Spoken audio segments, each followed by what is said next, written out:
As a dedicated creative professional, you should build all your vector graphics based off of your drawn design. How is your vector building skills, designer? Sir, I'm normal, sir. I've seen monkeys on crack create more precise vector graphics than you. Hell, my arthritic grandmother has a better handle on Bezier curves than you do, designer. Sir, yes, sir. I want you to pull your head out and pay attention to this next video about the clockwork method. Do you comprehend me, designer? Sir, I do, sir. Welcome to Vector Basic Training. This is the clockwork method video. In the process of building vector shapes, a lot of people struggle with knowing where to place their anchor point placement in order to form the overall shape they need to create for the design they're building.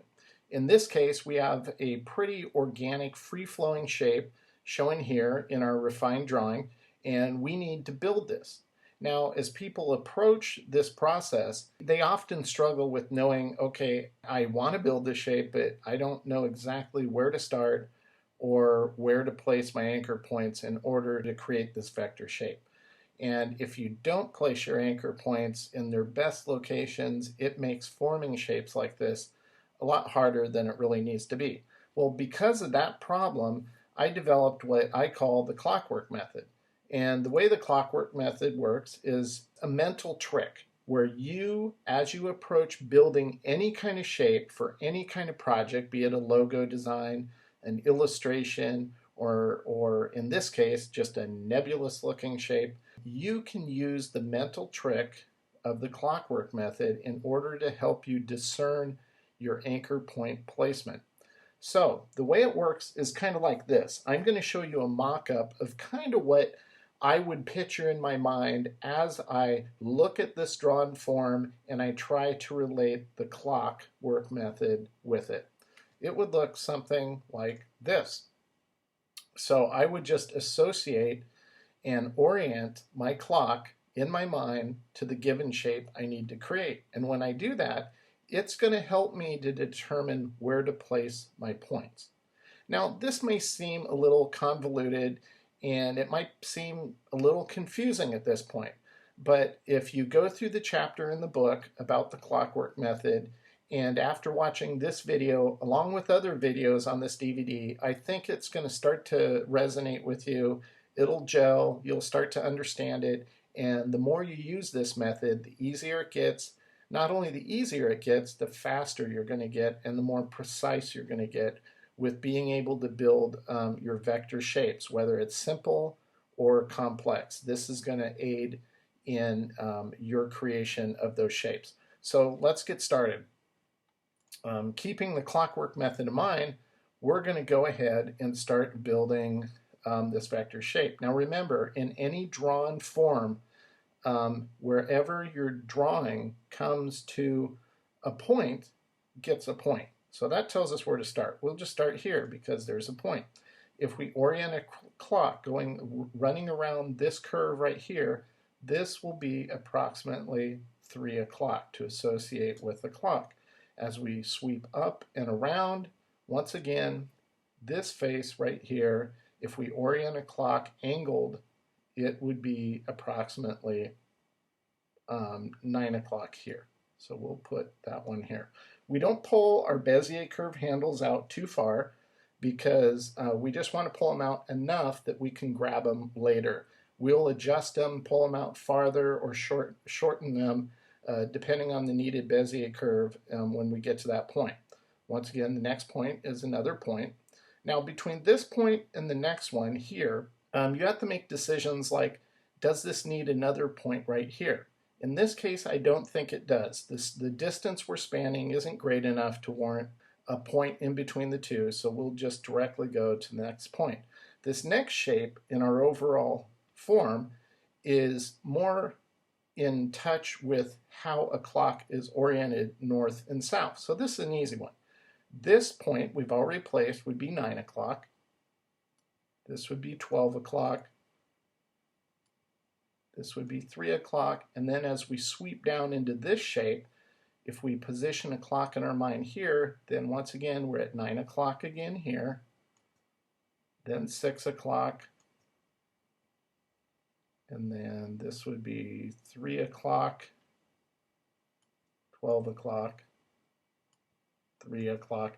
And now as it sweeps down here, the clock is going to be angled more in a, if you think of it in northeastern fashion, and that would put a 9 o'clock point here, and this would be 6 o'clock.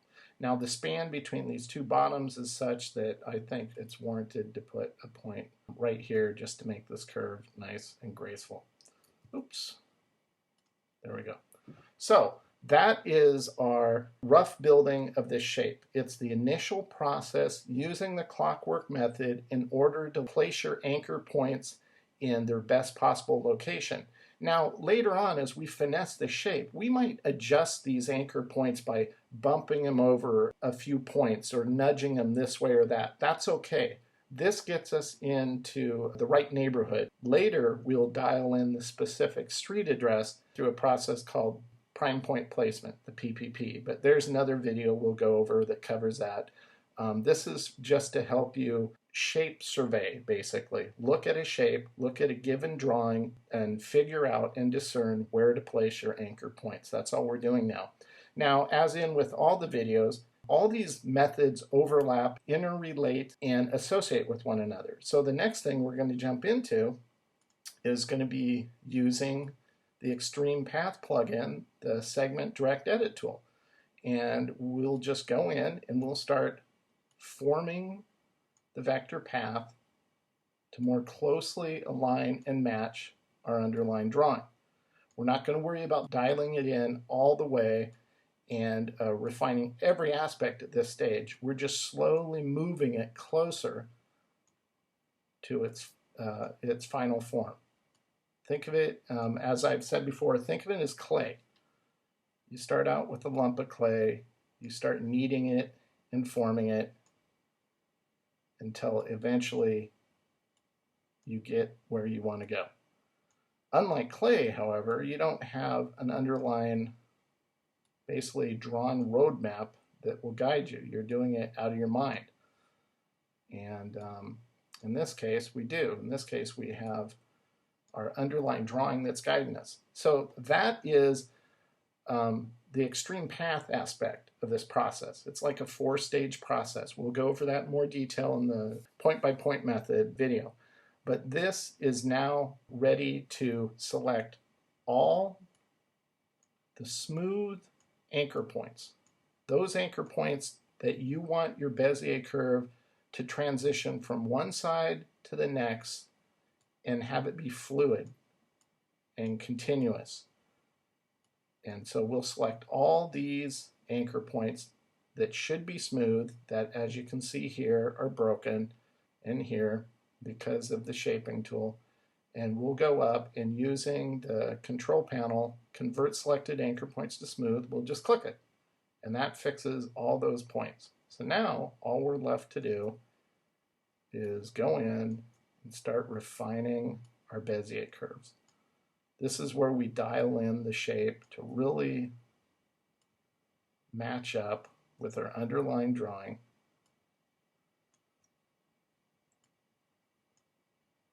And as you do this, eventually we'll probably discover some of our anchor points could be finessed a little better in another location. So we'll keep going and we'll see if that pops up. Sometimes you get it right the first time, and sometimes you're just going to have to make continual improvements to your design throughout the entire creative process. And that's really what a creative process is all about.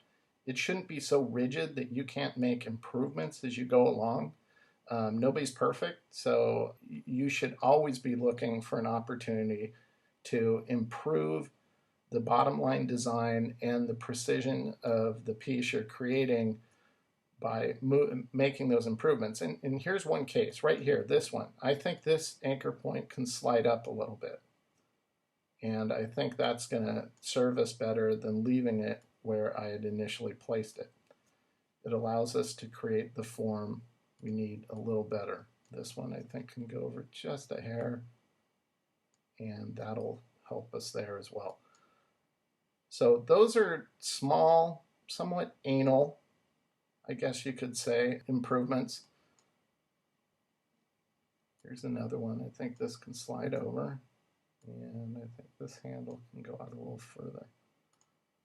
I think it's important to pay attention to the details of your vector work, because the more detail that isn't refined and improved upon, it all adds up. And when it all adds up, it just causes what I refer to as visual tension. It just is going to degrade your work. One little detailing that might not be perfect in and of itself might not degrade your work, but it's multiple ones that all add up that could lower the quality of your work. So the more you get in the habit of really scrutinizing your own work and not settling for, oh, it's good enough, the better you'll be. So I think we have our shape there. Okay, now what we're going to do is, as I told you up front, use this mental trick. And that's all the clockwork method is. It's a mental trick.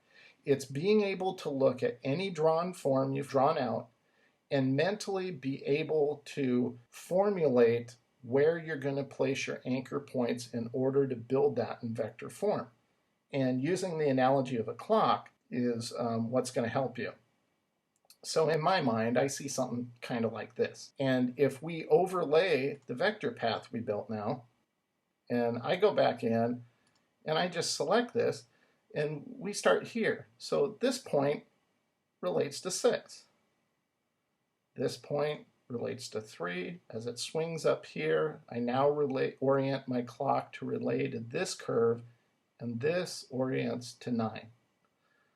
This clock here kind of fits this shape here, and so I orient this with 9, this with 12, this with 3. And as it swings down into this interior shape, once again, I orient my clock with that. And these are both north and west type of orientation, straight up and down. Once again, 9, 6, and 3. Now, an important part of this is that this shape here, I orient my clock with it, and whereas when I was building this, I had said, this is 3 o'clock, well, that was because I had this clock in mind. If I had this clock in mind, I could have said this is 9 o'clock. And that's the nice thing about the clockwork method, is 2 different people can see the same shape and can associate a clock with it that gives them a different time, but in this case, whether it's 3 o'clock or 9 o'clock, it's going to help you discern the correct location. It doesn't matter. So it's flexible. So don't be so rigid as to say, well, that's not 3 o'clock, that's 9 o'clock. Well, it doesn't matter. It's still going to get you to the same general neighborhood, so don't worry about it.